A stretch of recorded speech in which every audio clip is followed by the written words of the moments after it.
இப்போதும் நினைத்தால் நெஞ்சம் நெகிழ்ந்திடுதே. கல்வாரி அன்பை எண்ணிடும் வேளை கண்கள் கலங்கிடுதே. கர்த்தாவும் பாடுகள் இப்போதும் நினைத்தால் நெஞ்சம் நெகிழ்ந்திடுதே. ஆண்டவராகிய இயேசு கிறிஸ்துவின் நாமத்தில் கல்வாரி நேச ஊழியர் சார்பாக உங்கள் அனைவருக்கும் எங்கள் 80வது இண்டிபெண்டன்ஸ் டே வாழ்த்துக்களை தெரிவித்துக் கொண்டேன்.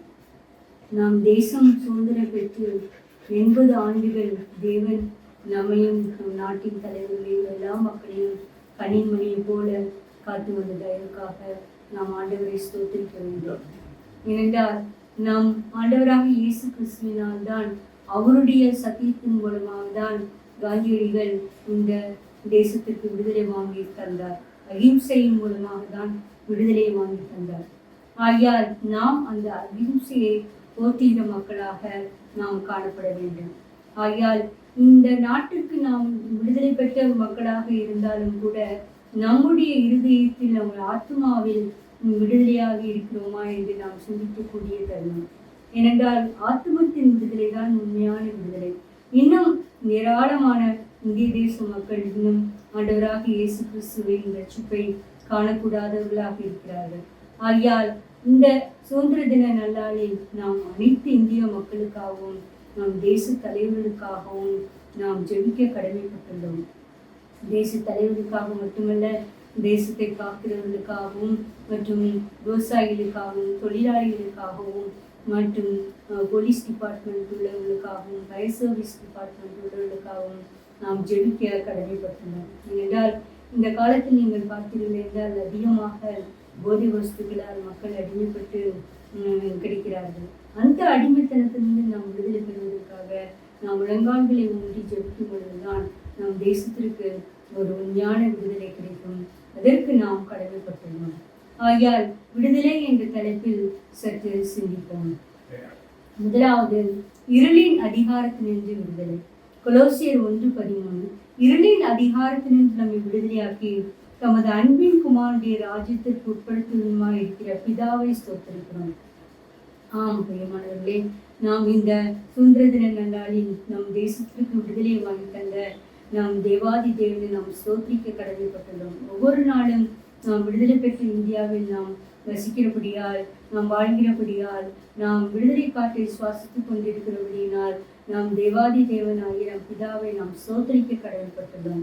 அது மட்டுமல்ல, நாம் உண்மையான ரட்சிப்பு நிச்சயத்தை பெற்ற மக்களாக நாம் ஜீவிக்கும் பொழுது இருளின் அந்தகாரத்தினின்று நம்மை விடுதலையாக்கி, நாம் முற்காலத்தில் தேவனை அறியாதிருந்த காலத்தில் ஒரு இருளுக்குள் தான் சிக்குண்டு கிடந்தோம். எப்படி சுதந்திரம் பெறுவதற்கு முன்பதாக அனைவரும் ஒரு இருளான ஒரு ஆதிக்கத்திற்குள், பிரியமில்லாத ஒரு ஆதிக்கத்திற்குள் இருந்தோமோ, எதற்காக போராடி நாம் விடுதலையை பெற்றுக்கொண்டோமோ, அதே போல நம்முடைய வாழ்விலும் கூட நாம் சாத்தானின் அந்தகார சக்தியிலிருந்து விடுதலை பெற்று குமாரனுடைய ராஜ்யத்திற்கு உட்படுத்தியவராக, ஒரு ராஜ்யத்திலிருந்து நாம் விடுதலை பெறும் பொழுது மற்றொரு ராஜ்யத்திற்கு நாம் உட்படுத்தப்படுகிறோம். அப்படி நாம் எந்த ராஜ்யத்துக்கு உட்படுத்தப்படுகிறோம் என்றால் நம் ஆண்டவராக இயேசு கிறிஸ்துவின் ராஜ்யத்துக்கு உட்படுத்தப்படுகிறோம். அதற்காக நாம் பிதாவை ஸ்தோத்திரிக்கிறோம். இதை கேட்டுக்கொண்டிருக்கிற பிரியமானவர்களே, இந்த 80வது சுதந்திர தின விழாவில் உண்மையாகவே நாம் ஆண்டவராக இயேசு கிறிஸ்துவை நேசித்து விடுதலை பெற்ற ஜனமாக ஜீவிக்கிறோமா என்று நாம் சிந்திக்க கடமைப்பட்டுள்ளோம். இருளின் ஆதிக்கத்திலிருந்து நாம் விடுதலை பெற்றிருக்கிறோமா? அந்தகார சக்தியிலிருந்து விடுதலை பெற்றிருக்கிறோமா? வேண்டாத தீய பழக்க வழக்கங்களிலிருந்து, போதை வஸ்துக்களிலிருந்து, குடிவெறியிலிருந்து, இன்னும் பாவ வழக்கத்திலிருந்து நாம் விடுதலை பெற்றிருக்கிறோமா என்று நாம் சிந்திக்க கடமைப்பட்டுள்ளோம். அப்படி இல்லை என்றால் நிச்சயமாகவே நாம் கால பணிந்து, ஆண்டவரே, உண்மையான விடுதலையை எங்கள் ஆத்மாவில் பெற்று ஜீவிக்கத்தக்கதாக ஆண்டவர் கிருபை செய்ய வேண்டும் என்று நாம் ஜெபிக்க வேண்டும். நாம் எவ்வாறு விடுதலை ஆகலாம் ஆத்மாவில்? யோவான் 8:32 பார்த்தீர்கள் என்றால், சத்தியத்தையும் அறிவீர்கள், சத்தியம் உங்களை விடுதலையாக்கும் என்றார். பிரியமானவர்களே, சத்தியம் என்பது என்ன? இந்த வேத புஸ்தகம் தான்.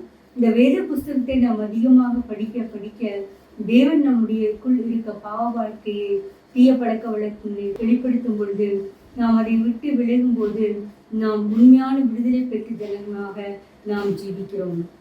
சத்தியத்தையும் அறிவீர்கள், சத்தியமாவது என்ன என்று பிலாத்து கேட்ட பொழுது அவர் ஆண்டவராகிய இயேசு கிறிஸ்துவை தான் கேட்டான். ஆனாலும் இயேசு கிறிஸ்துவை அவன் அறியாத மகனாக இருந்தபடியினால் அவரை பிலாத்துவை அவர் வாரினால் அடிக்கப்படுவதற்கும் சிலுவையில் அறியப்படுவதற்கும் ஒப்பு கொடுத்தான். அப்படி நாம் இருக்காதபடி தேவனாகிய கர்த்தரை நாம் விசுவாசித்து, வேதாம் வசனங்களை விசுவாசித்து, சத்தியத்தை அறிகிற மக்களாக நாம் காணப்பட வேண்டும். நாம் சத்தியத்தை அறிகிற மக்களாக உணர்ந்து ஜீவிக்கும் பொழுது மட்டும்தான் நாம் மனக்கண்கள் திறக்கப்பட்டு பிரகாசிக்கப்படுவோம். இல்லை என்றால் நாம் மறுபடியும் ஒரு இருளான வாழ்க்கையில் தான் கடந்து செல்வோம். இந்த உலகத்தில், இந்திய தேசத்தில் ஏராளமான மக்கள் இருக்கிறார்கள். அவருடைய மனக்கண்கள் திறக்கப்பட வேண்டும் என்று ஆண்டவராகிய இயேசு கிறிஸ்துவின் உண்மையான சத்தியத்தை அறிந்து கொள்ள வேண்டும் என்று நாம் ஜெபிக்க கடமைப்பட்டுள்ளோம். சத்தியமாவது என்ன? ஆண்டவராகிய இயேசு கிறிஸ்து தான். யோவான் 8:36, ஆகையால் குமாரன் உங்களை விடுதலையாக்கினால் மெய்யாகவே விடுதலையாவீர்கள். ஆண்டவராகிய இயேசு கிறிஸ்து தான் விடுதலை வீரர், விடுதலை நாயகன். அவர் நம்மை விடுதலையாக்கும் பொழுது மெய்யாகவே விடுதலையாவீர்கள். உண்மையான விடுதலை என்பது ஆண்டவராகிய இயேசு கிறிஸ்துவின் மூலமாக தான் வருகிறது. நாம் பாவக்கட்டுகளிலிருந்து, சாபக்கட்டுகளிலிருந்து, தீய பழக்க வழக்கங்களிலிருந்து, வேண்டாத எண்ணங்களிலிருந்து, நம்மை சிறைப்படுத்திக் கொள்ளுகிற எல்லா காரியத்திலிருந்து நாம் விடுதலை பெற்று நாம் ஜீவிக்கும் பொழுதுதான் உண்மையான விடுதலை. அந்த விடுதலையை பெற்ற மக்களாக நாம் ஜீவிக்க தேவன் கிரியை செய்வாராக. அடுத்ததாக, நாம் விடுதலை என்பது நம் சத்துருக்களின் கையிலிருந்து, வேண்டாத மக்களின் கையிலிருந்தும் தேவன் நமக்கு விடுதலை வாங்கி தருகிறார். நாம் நினைத்து கொண்டிருப்போம், ரட்சிப்பின் அனுபவத்தை பெற்றுவிட்டால் நாம் அதிக துன்பத்துக்குள்ளாகப்படுவோம், தேவன் நமக்கு உதவி செய்ய மாட்டாரோ? இல்லை பிரியமானவர்களே, நாம் ரட்சிப்பின் நிச்சயத்தை பெற்று மக்களாக ஜீவிக்கும் பொழுது எல்லா அந்தகார சக்தியிலிருந்து, நாம் சத்துக்களின் கையிலிருந்து தேவன் நம்மை விடுதலையாக்க வல்லவராக இருக்கிறார். ஒரு காரியம் அப்போஸ்தலர் 12ஆம் அதிகாரத்தில் பேதுரு ஏரோது என்ற மன்னன் யோவானின் சகோதரனாகிய யாக்கோபை பட்டயத்தினால் கொலை செய்து விட்டார். அதில் யூதர்களுக்கு பிரியமாக இருக்கிறது என்று கண்டு பேதுருவையும் தொடர்ந்து பிடித்து 4 காவல் அறையில் போட்டுவிட்டான். 4 வகுப்பு காவல், ஒவ்வொரு வகுப்பிலும் 4 போர்ச்சவர்கள், 16 போர்ச்சவர்கள் காவல் காத்து கொண்டிருந்தார்கள். பிற்பாடு ஒரு இரும்பு கதவு. இத்தனையும் இருந்த பொழுது அங்கு பேதுரு அந்த சிறைச்சாலையில் சங்கிலிகளால் கட்டுண்டவராக விளங்கி கொண்டிருந்தார். ஆனால் பேதுருக்காக சபையார் ஊக்கமாக ஜெபிக்க தொடங்கினார்கள். அப்பொழுது ஒரு தூதன் வந்து பேதுருவின் கட்டுகளை அறுத்து அவன் 4 வகுப்பு காவல்களையும் கடந்து வர செய்து இருப்பு காதம் வரைய வரும் பொழுது அது தானாக வழிவிட்டது. அப்பொழுது பேதுரு சொப்பனம் காண்கிறதான் நினைத்தார். ஆனால் பாதி வழியில் வரும்பொழுதுதான் நிஜமாகவே தேவன் தம்முடைய தூதனை அனுப்பி என்னை விடுதலையாக்கினார் என்று நினைவு சொன்னார். அப்போஸ்தலர் 12:11. பேதுருவுக்கு தெளிவு வந்த பொழுது ஏரோதின் கைக்கும் யூத ஜனங்களின் எண்ணங்களுக்கும் என்னை விடுதலையாக்கும்படிக்கு கர்த்தர் தம்முடைய தூதனை அனுப்பினார் என்று நான் இப்பொழுது மெய்யாய் அறிந்திருக்கிறேன் என்றார். பிரியமானவர்களே, நாம் நம்முடைய இருளின் அந்தகாரத்திலிருந்து விடுதலை பெற்று ஜீவிக்கும் பொழுது வேண்டாத மக்களின் சத்துருக்களின் எண்ணங்களுக்கும் ஏரோதின் கொடிய கைக்கும் தேவன் நம்மை தப்புவிக்க வல்லவராக இருக்கிறார். சங்கீதம் 91 கூட அவர் தம்முடைய தூதர்களை அனுப்பி அவர்களை பாதுகாக்கிறார், பாதம் கல்லில் இடராதபடி பாதுகாக்கிறார் என்று. நம்முடைய வாழ்க்கையிலும் இப்பேற்பட்ட அதிசயங்கள் நடைபெற வேண்டும் என்றால் நாமும் சபையாராக ஊக்கமாக ஜெபிக்க வேண்டும். நமக்காக மட்டுமல்ல, இந்த விடுதலை பெற்ற இந்தியாவில் தேசத்தில் வசிக்கும் அநேக மக்கள் இன்னும் இயேசு கிறிஸ்துவை அறியாமல் இருக்கிறார்கள். அவர்களுக்காக நாம் இந்திய தேசத்தில் ஒரு பெரிய எழுப்புதல் காணத்தக்கதாக நாம் ஊக்கமாக ஜெபிக்க வேண்டும். ஜெபத்தால் தான் அந்த சிறைச்சாலையின் அஸ்திபாரங்கள் அசிமுண்டது, பேதுருவின் கட்டுகள் அவிழ்ந்தது. அதே போல் இன்னும் இருளின் அந்த காலத்திலிருந்து பிரிக்கப்பட்ட மக்களை தேவனுடைய ராஜ்யத்திற்கு உட்படுத்தப்படுகிற மக்களாக இந்த விடுதலை வாங்கின தேசத்தில் விடுதலையாக ஜீவிக்க நாம் ஆண்டவரிடம் மன்றாட வேண்டும். தேவன் கிருபை செய்வாராக. அடுத்ததாக நாம் விடுதலையாகி ஜீவிக்கும் பொழுது ஒரு சட்டத்திட்டங்களுக்கு உட்பட்டு தான் ஜீவிக்க வேண்டும். நாம் விடுதலை பெற்ற இந்தியாவில் இருக்கிறோம், இங்கும் அநேக சட்டத்திட்டங்கள் உண்டு. அந்த சட்டத்திட்டங்களுக்கு நாம் கட்டுப்பட்டு ஜீவிக்கும் பொழுதுதான் உண்மையான விடுதலை காட்டி நாம் சுவாசிக்க முடியும். நாம் மனம் போன போக்கில் நாம் ஜீவிக்கும் பொழுது நிச்சயமாகவே நாம் சட்டத்துக்கு விரோதமாக செயல்படும் பொழுது நமக்கு அதற்கேற்ற ஒரு தண்டனை வழங்கும். அப்பொழுது சிறைச்சாலைக்கு அது கதவு தான் நமக்கு திறவுண்டிருக்கும். ஆகையால் அதை நாம் பார்க்கிறோம். ரோமர் 6:18, பாவத்தினின்று நீங்கள் விடுதலையாக்கப்பட்டு நீதிக்கு அடிமையாகிறீர்கள். நாம் பாவ அடிமைத்தனத்திலிருந்து நாம் விடுதலையாக்கப்பட்டோம் என்றால் நாம் நீதிக்கு அடிமையாக இருக்க வேண்டும். நீதி செய்வதற்கு, உண்மை பேசுவதற்கு, சத்தியத்திற்கு, இன்னும் வேண்டாத காரியங்களுக்கு விலக்கி நம்மை காத்துக்கொள்வதற்கு நம்மை நாமே அடிமைப்படுத்திக் கொள்ள வேண்டும். அடிமைப்படுத்துவது என்றால் ஒரு நமக்கு வேதாந்தத்தில் அநேக சட்டத்திட்டங்கள் கொடுக்கப்பட்டிருக்கிறது. கொலை செய்யாதிருப்பாயாக, விபச்சாரம் செய்யாதிருப்பாயாக, வஞ்சியா இருப்பாயாக, பொய் சொல்லாதிருப்பாயாக, ஜனத்தில் அங்குமங்கும் கோல் சொல்லி தெரியாதிருப்பாயாக என்று அநேக சட்டத்திட்டங்கள் உண்டு. அந்த சட்ட திட்டங்களுக்கு நாம் கட்டுப்பட்டு ஜீவிக்கும் பொழுதுதான் நாம் நீதிக்கு அடிமைகளாக இருக்கிறோம். ஆகையால் எதிலிருந்து நாம் விடுதலையாக்கப்பட்டோமோ அதிலிருந்து நாம் மறுபடியும் சிக்கிக்கொள்ளாதபடி நாம் மற்றொன்றுக்கு நாம் அடிமையாக இருக்கும் பொழுதுதான் தேவன் நம்மை பிரகாசிப்பிக்க வல்ல தேவனாக இருக்கிறார். இதை கேட்டுக்கொண்டிருக்கிற பிரியமானவர்கள், நீங்கள் நீதிக்கு அடிமையான ஜனமாக இருக்கிறீர்களா? நீதியை விரும்புகிற ஜனமாக, சத்தியத்தை விரும்புகிற ஜனமாக, நியாயத்தை விரும்புகிற ஜனமாக, அன்பை விரும்புகிற ஜனமாக நாம் ஜீவிக்கிறோமா என்று நாம் சிந்திக்க கடமைப்பட்டுள்ளோம். அதுதான் ஒரு உண்மையான விடுதலை. நாம் எதற்கு அடிமையாக இருக்கிறோம் என்று நாம் சிந்தித்து நம்மை நாமே நாம் நல்ல காரியத்துக்கு அடிமைப்படுத்திக் கொள்ளுகிற மக்களாக நாம் கட்டுப்பட்டு ஜீவிக்க தேவன் கிருபை செய்வாராக. நாம் ஆண்டவராக இயேசு கிறிஸ்து விடுதலையாக்குகிறவர். ஆனால் பரிசுத்த ஆவியானவர் நம்மை அடுத்து விடுதலை வாழ்வில் இழைத்து நிற்க கிருபை செய்வார். நாம் 80 ஆண்டுகளுக்கு முன்பதாக இந்த இந்திய தேசம் விடுதலை பெற்றது. இன்னும் அந்த விடுதலையில் நாம் நிலைத்து இருக்கிறோம் என்றால் நம்முடைய நாட்டில் ஒரு சட்டத்திட்டங்கள் கட்டுப்பட்டு எல்லா மக்களும் ஜீவிக்கிறபடியினால் தான். எந்த விதத்திலும் ஒரு போராட்டம், வன்முறையோ எங்கும் காணப்படாதபடி, ஒருவருக்கு விரோதமாக எழும்பி கிளர்ச்சி செய்யாதபடி ஒரு அமைதியான தேசத்தில் நாம் இருக்கிறபடியினால்தான் நமக்கு இந்த விடுதலை காற்றை நாம் சுவாசிக்கிறோம். அதே போல்தான் நம்முடைய ஆத்தும விடுதலையிலும் பரிசுத்த ஆவியானவர் உதவி செய்கிறார். 2 கொரிந்தியர் 3:17, கர்த்தரே ஆவியானவர், கர்த்தருடைய ஆவி எங்கேயோ அங்கே விடுதலையும் உண்டு. நாம் நீதிக்கு அடிமையாக ஜீவிக்கும்படி பரிசுத்த ஆவியானவர் நமக்கு விடுதலை வாழ்வை அனுபவிக்க கிருபை செய்கிறார். இந்த விடுதலை வாழ்வை நாம் ஒருமுறை பெற்றுக்கொண்டால் மட்டும் போகாதபடி அது நிலைத்து நிற்க வேண்டும். கடைசி வரையும் நிலை நிற்கவனை ஜீவ கிரீடத்தை பெறுவான் என்று சொன்ன பிரகாரம் நாம் ஒரு நாள் ரட்சிப்பின் சுதந்திர காத்தை அனுபவித்து விட்டு சில காலம் சென்ற பின்பு இந்த வாழ்க்கை எனக்கு பிடிக்கவில்லை என்று மறுபடியும் பாவக்கட்டுக்குள் சென்று விடாதபடி பரிசுத்த ஆவியானவரை நாம் பெற்று அவரை அனுபவிக்கிற மக்களாக நாம் ஜீவிக்க வேண்டும். அதுதான் கர்த்தருடைய ஆவியானவர் எங்கே உண்டோ அங்கே விடுதலை உண்டு. கர்த்தருடைய ஆவியானவரை பெற்று நாம் ஜீவிக்கிறோமா என்று நாம் சிந்திக்க கடமைப்பட்டுள்ளோம். பரிசுத்த ஆவியானவர் நமக்கு எல்லா காலத்திலும் உதவி செய்ய வல்லவராக இருக்கிறார். நாம் சோதனை காலத்திலும் வேதனை காலத்திலும் மறுபடியும் பாவக்கட்டுக்குள் சென்று விடாதபடி பரிசுத்த ஆவியானவர் நிலைத்து நிற்க கிருபை செய்கிறார். அதற்காக நாம் அந்த ஆவியானவரை பெற்றுக்கொள்ள நாம் வாஞ்சிக்க வேண்டும். அடுத்ததாக நாம் ஆண்டவராக இயேசு கிறிஸ்து பாவ நிவாரண பலியாக நமக்கு ஒப்பு கொடுக்கப்பட்டார். அந்த பாவ நிவாரண பலியாக அவர் ஒப்பு கொடுக்கப்பட்டபடியினால்தான் நமக்கு விடுதலை கிடைத்தது. மத்தேயு 27:26, அப்பொழுது அவன் பரபாசி அவர்களுக்கு விடுதலையாக்கி இயேசுவையோ வாரினால் அடிப்பித்து சிலுவையில் அறையும்படி ஒப்பு கொடுத்தார். பிரியமானவர்களே, நம் விடுதலை வாழ்வு ரத்தம் சிந்துதல் இல்லாமல் கிடைக்காது.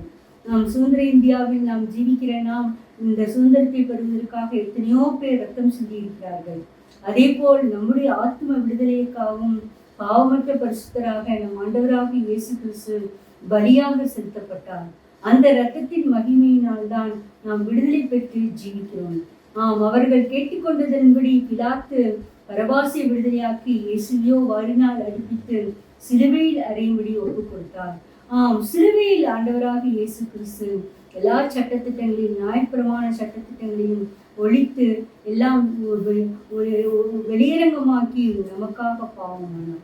சிலுவையில் தூக்கப்பட்ட எவனும் நான் சாபமானான் என்று சொல்லப்படி நமக்காக அவர் சாபமாகி நம்முடைய பாவம் சாபம் எல்லாவற்றையும் நமக்காக எடுத்துக்கொண்டு நமக்கு விடுதலை வாழ்வை வழங்கியுள்ளார். ஆகையால் நாம் இயேசு கிறிஸ்துவை முக்கியமாக நாம் இருதயத்தில் பெற்று ஜீவிக்கும் பொழுது இந்த விடுதலை பெற்ற இந்தியாவில், இந்த சுதந்திர இந்தியாவில் இன்னும் நாம் மகிழ்ச்சியோடு ஜீவிக்கத்தக்கதாக நாம் ஆண்டவராக இயேசு கிறிஸ்துவை ஏற்றுக்கொள்ள கடமைப்பட்டுள்ளோம். நமக்காக பாவமானார், நமக்காக ரத்தம் சிந்தினார்.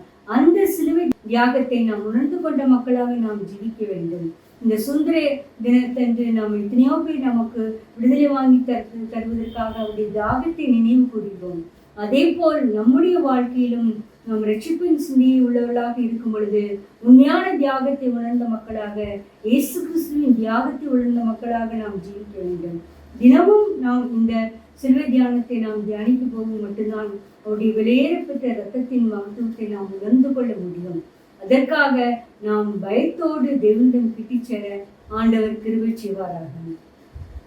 அடுத்ததாக நாம் மற்றவர்களுக்கு மன்னிக்கும் பொழுது உண்மையாகவே நமக்குள் ஒரு விடுதலை கிடைக்கும். நாம் எத்தனையோ தருணங்களில் தேவனிடமிருந்து ஒரு மன்னிப்பு பெற்ற ஜனங்களாக ஜீவிக்கிறோம். ஆனால் மற்றவர்கள் செய்யும் சிறு தவறை கூட நாம் மன்னிக்க மனமில்லாதவர்களாக இருக்கிறோம். திருச்சபையில் கூடி வந்திருக்கிற அநேக மக்கள் ஒருவரோடு ஒருவர் பேசிக்கொள்ளுவதே இல்லை. காரணம் மனக்கசப்பு.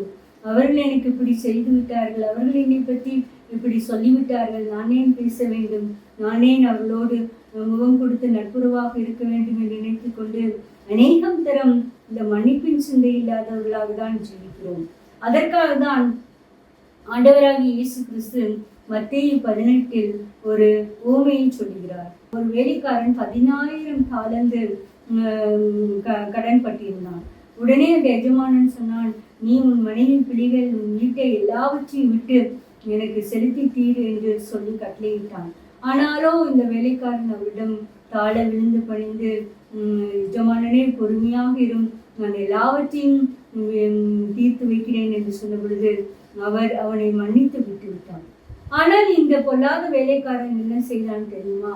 நான் திரும்பி வருகிற போது தன்னிடம் வெறும் ஒரு 100 வெள்ளிக்காசு கடன்பட்ட வேலைக்காரனை பிடித்து கழுத்தை நிறுத்தி என் கடனை கொடு என்று சொல்லும் பொழுது அவனும் இறங்கி கேட்டான், மன்னியுங்கள் ஆண்டவனை, நான் பொறுத்து தருகிறேன்.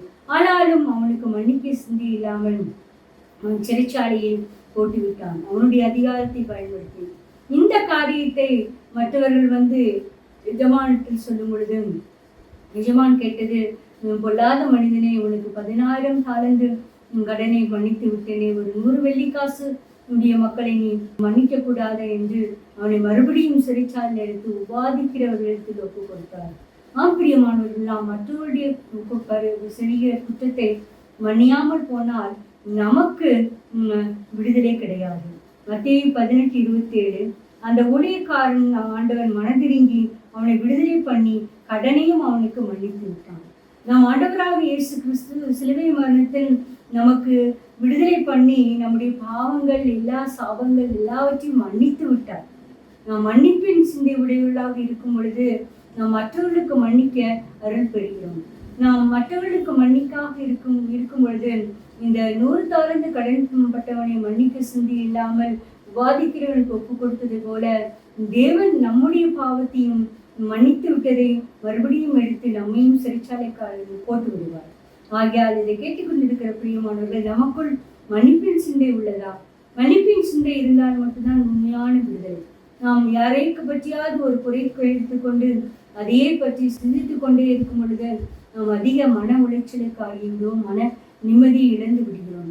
நாம் எத்தனை பெரிய குற்றங்களாக இருந்தால் நாம் மன்னித்து மறந்து ஜீவிக்கும் பொழுது உண்மையான சுவாச காற்றை, உண்மையான விடுதலை காற்றை நாம் சுவாசிக்கிற மக்களாக இருக்கிறோம். அப்படிப்பட்ட ஒரு சிந்தையை, மன்னிப்பின் சிந்தையை ஆண்டவராக இயேசு கிறிஸ்து நமக்கு அருள் செய்வாராக. அடுத்ததாக நாம் நம்முடைய சத்துருக்களின் கையில் என்று நாம் விடுதலையாக்கப்பட்டோம்.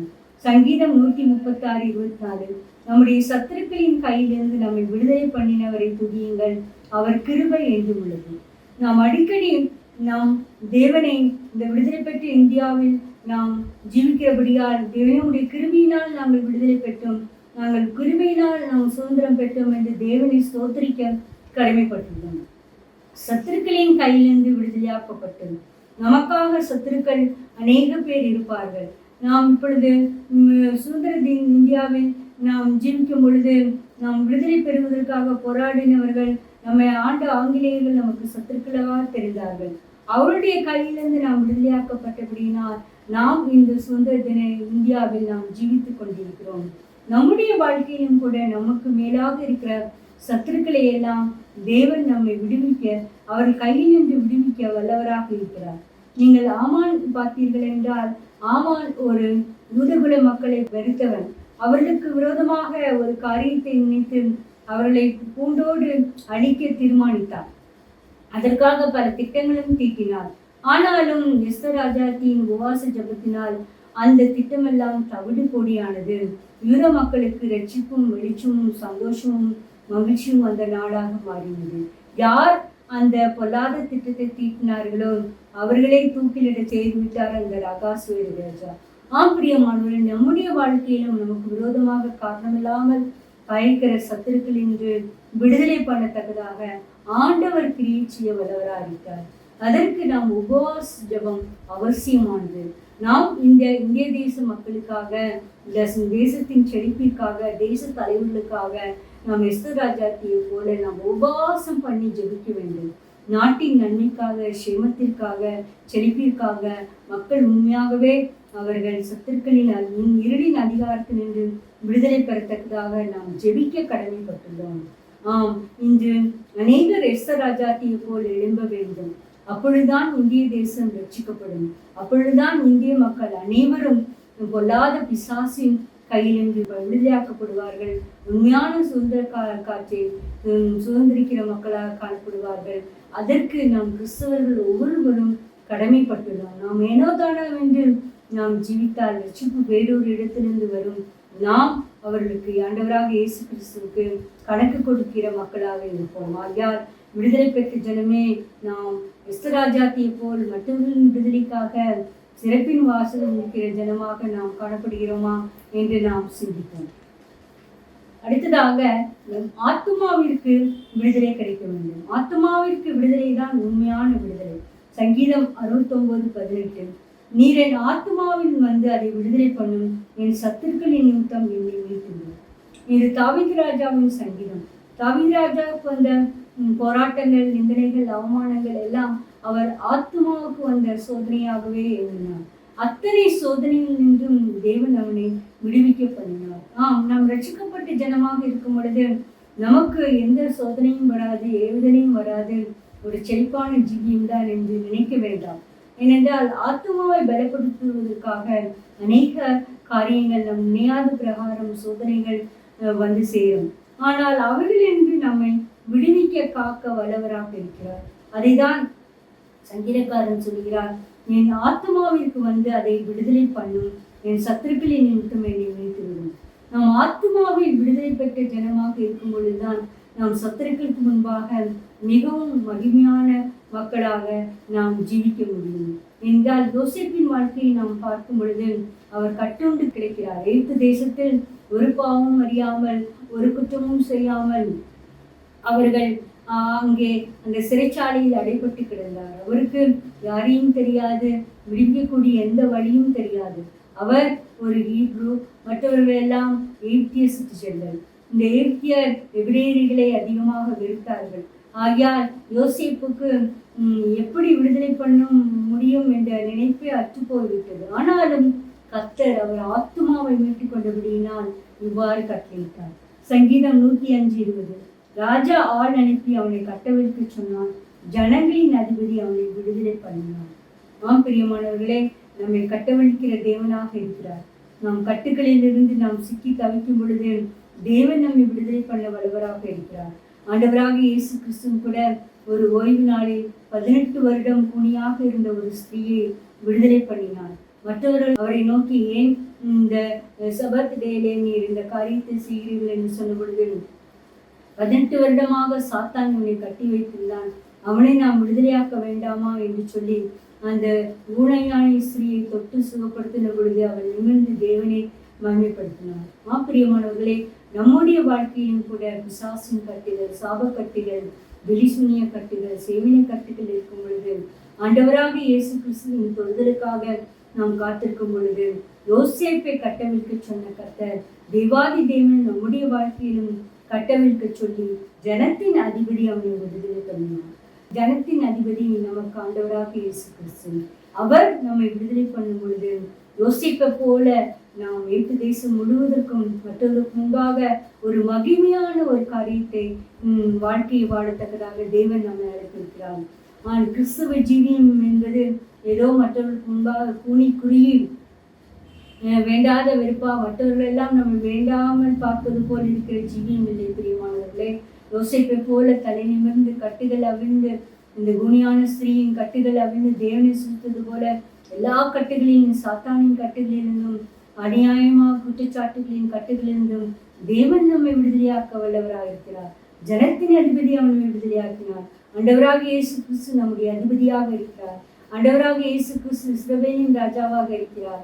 அந்த மகிமையின் ராஜா ஜனத்தின் அதிபதி நம்மை விடுதலையாக்க தீர்மானமாக இருக்கிறார். அந்த விடுதலை வாழ்வை நாம் இந்த நன்னாளில் பெற்று அனுபவிக்கத்தக்கதாக ஆண்டவர் கிருபை செய்வாராக. கடைசியாக சங்கீதம் 39:8, என் மீறுதல்கள் எல்லாவற்றிலிருந்தும் என்னை விடுதலையாக்கும், மூவருடைய நிந்தைக்கு என்னை ஒப்புப்படாதேன். நம்முடைய மீறுதல்கள், நாம் மீறி பாவம் செய்து கொண்ட ஜனமாக தான் இருக்கிறோம். ஏதாவது ஒரு கட்டளையை கொடுத்தால் அது மீறி செய்கிற மக்களாக தான் இருக்கும். காரணம், நம்மள் உள்ள ஒரு பாவ சுபாவம். அந்த மீறுதல்கள் எல்லாவற்றையும் நாம் நீக்கும் பொழுது மூடருடைய நிந்தைக்கு ஒப்புக்கொடாமல் இருக்கப்படுவோம்.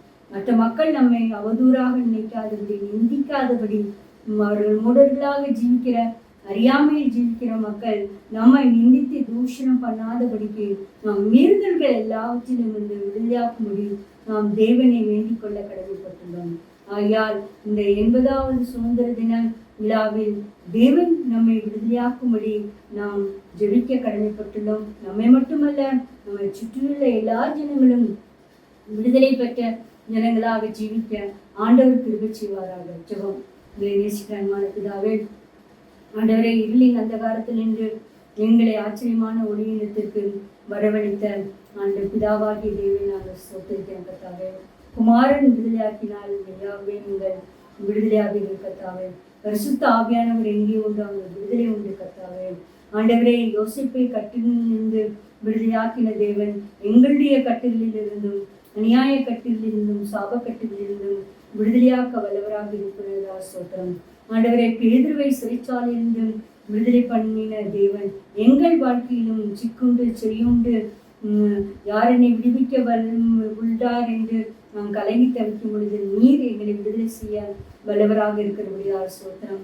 ஜனத்தின் அதிபதியாகிய ஆண்டவராக இயேசு கிறிஸ்து ஆண்டவரை எங்களுக்காக பாவமாகி எங்களை மீட்கும் பொருட்டு எங்களை விடுதலையாக்கும் முடி சிலுவையில் சாபமானீரே. அந்த சிலுவையில் சிந்தின ரத்தத்துக்காகவும் கொடாமடி ஸ்தோத்திரம். ஆண்டவரை, இந்த வேளையில் எங்கள் சொந்தத்துக்காக பாடுபட்ட எல்லா சுதந்திர போராட்ட வீரர்களையும் குடும்பங்களையும் நினைக்கிறேன் கர்த்தாவே. இப்பொழுது ஆளுகிற எல்லா அதிகாரிகளையும், பிரதம மந்திரியும், மற்ற எல்லா கேபினெட் மினிஸ்டரையும், ஆண்டவரை, எங்கள் தமிழ்நாட்டின் முதல் மந்திரியும் மற்றும் எல்லா மாகாணங்களின் முதல் மந்திரிகளையும் கேபினெட் மினிஸ்டரையும் நாங்கள் ஜெபிக்கிறோம் கர்த்தாவே. ஆசீர்வதியும் கர்த்தாவே. எங்கள் நாடு வளமான நாடாக, சுபிட்சமான நாடாக, இன்னும் விடுதலை பெற்ற நாடாக பல்வேறு நூற்றாண்டுகள் இருக்க கிருபை செய்ய வேண்டும் என்று கெஞ்சுகிறோம். அதற்கு உண்மையான ரட்சிப்பின் நிச்சயத்தை பெற்ற மக்களாக ஜீவிக்க எஸ்தராஜாத்தை போல நாங்கள் மற்றவர்களின் விடுதலைக்காக நாங்கள் ஒழுங்கால் படித்து உபவாசம் பண்ணி ஜெபிக்க, தேசத்தின் உண்மையான ஆத்ம விடுதலைக்காக ஜெபிக்க மக்களாக எங்களை மாற்றி போட வேண்டும் என்று கெஞ்சுகிறோம். இந்த 80வது இண்டிபெண்டன்ஸ் டே நாங்கள் காண தந்த கிருபைக்காகவும் கொண்டாடி சொல்கிறோம். எல்லா துதி கன மகிமையும் செலுத்துகிறோம். ரட்சகரின் மூலமாய் இயேசு கிறிஸ்து மூலம் வேண்டிக் கொள்கிறோம் பிதாவே. ஆமென்.